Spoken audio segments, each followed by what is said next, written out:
Okonjo-Iweala has a strong reform record as Nigeria's former finance minister. So what more can you tell us about how she'll be focusing on this into the WHO?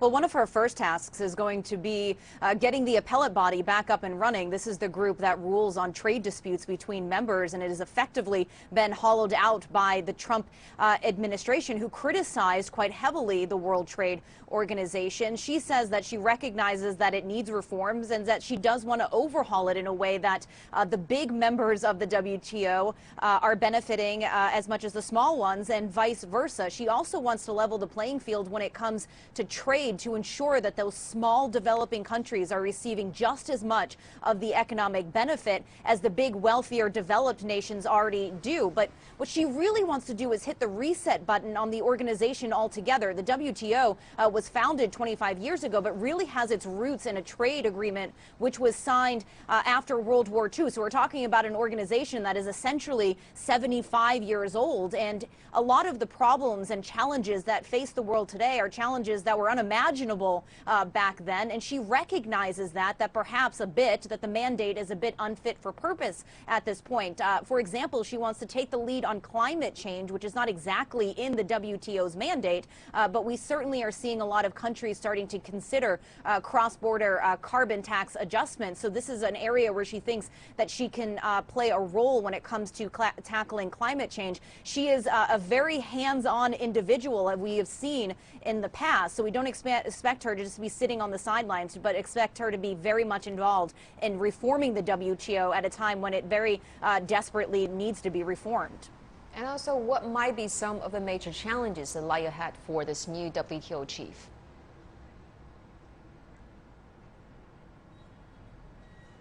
Well, one of the biggest challenges right now is the ongoing coronavirus pandemic. It has plunged the world into the deepest recession since World War II, and it's really brought about a lot of protectionism. We have lockdowns in place, we have trade bans in place, restrictions on trade.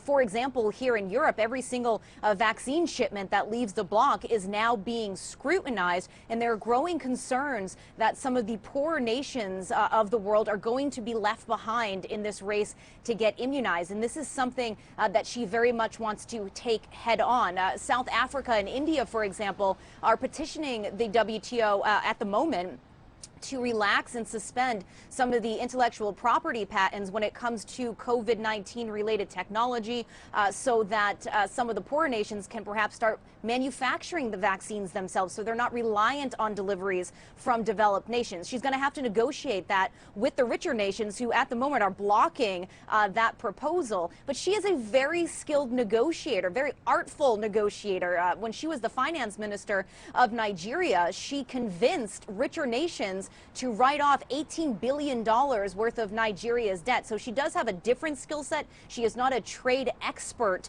by any means, but she is a renowned economist, and she has been at the World Bank for 25 years. As you mentioned, the finance minister of Nigeria.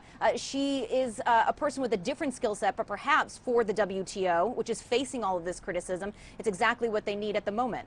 Exactly. So that is Tony Waterman reporting live from Brussels. Many thanks for bringing this to your observation. And